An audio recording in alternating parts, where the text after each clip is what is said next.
Welcome back. Now, supporters and opponents of Vladimir Putin have been out on the streets of Russia's cities this weekend ahead of presidential elections on March the 4th. In recent months, tens of thousands of Russians have been protesting about Mr. Putin's decision to stand for the job a second time.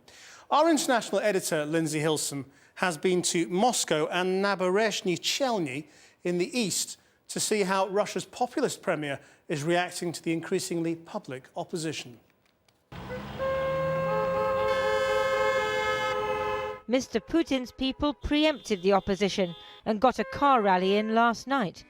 Their hero looking not unlike the spy he once was, and with some unexpected supporters. Stability is the goal. The country's doing well. Why change a thing? Today, the anti-Putin protesters were daubing their cars in white to symbolize honesty. They say December's parliamentary poll was rigged and fear the same will happen in the presidential elections. The opposition was planning to hold their car rally here, outside the Kremlin walls. But overnight, roadblocks have sprung up all around central Moscow to stop them. Vladimir Putin doesn't really need to do that. He's still the most popular politician in Russia, and there's no credible alternative to him at next month's presidential poll. But what he fears more than anything else is some kind of Slavic spring, which he says is being fermented by foreigners, and he's determined to prevent it.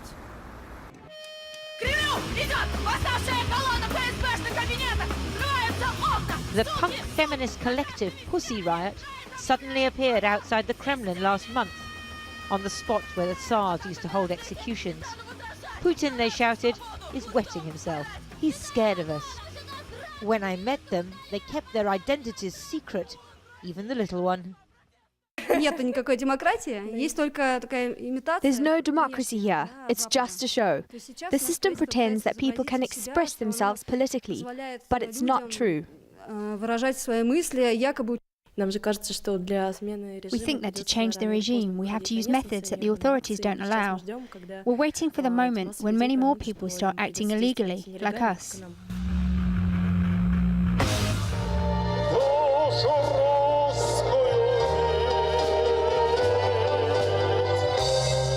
A 1,000 kilometers east of Moscow, they were singing a different song.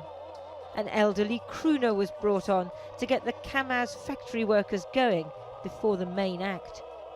This is the biggest truck factory in the world, and a special guest was here to sign the 2 millionth lorry.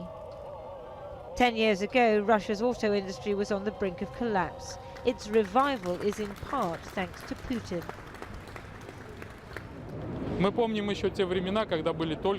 We remember when we only had Soviet cars like Ladas, but now things are changing. For example, women are driving, and everything's getting better, so it would be wrong not to give our support.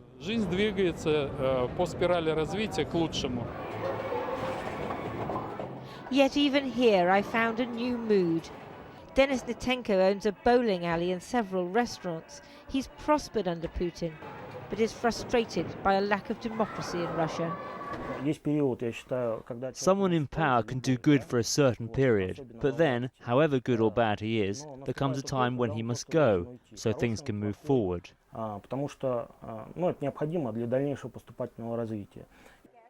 Even Putin's strategists get it. People, they are quite wealthy now. They have quite a high standard of living.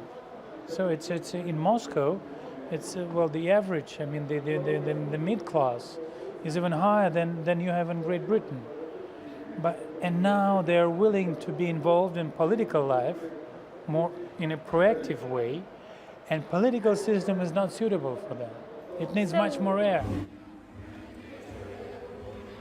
None of which stops Putin's PR machine. The latest video paints an apocalyptic picture of Russia without Putin. Conflict and starvation on the streets, a collapse of the economic system, the arrival of Japanese peacekeepers. Россия без Путина. You're welcome. In this vision of hell, a young woman called Yevgenia Chirikova becomes transport minister and head of Rosneft, Russia's giant oil company. In reality, she's a campaigner trying to save Moscow's last ancient oak forest. The plan was to build a motorway straight through the Khimki forest. Amongst those who stood to make money, she discovered, was one of Mr. Putin's closest friends. I met her talking to a small group of protesters about another development in the same area. She suggests that they become observers in next month's presidential election. Ordinary people, without money, without a political influence, without something, ordinary people can all. You can change things? Yes, we can change situation. And ordinary people who support motherland, it's many people. And we need to organize together and fight to these corrupted officials. It's not easy. The local authority threatened to remove her daughters to a state orphanage. Just a little pressure to let her know they're watching. Worse than that, the journalist Misha Beketov, who investigated the Khimki forest story, suffered brain damage and lost a leg and 4 fingers when he was attacked by thugs believed to be employed by corrupt officials.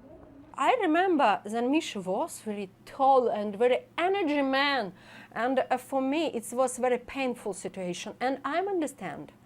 I cannot think about this, because if I may think about, I will be really a mad woman.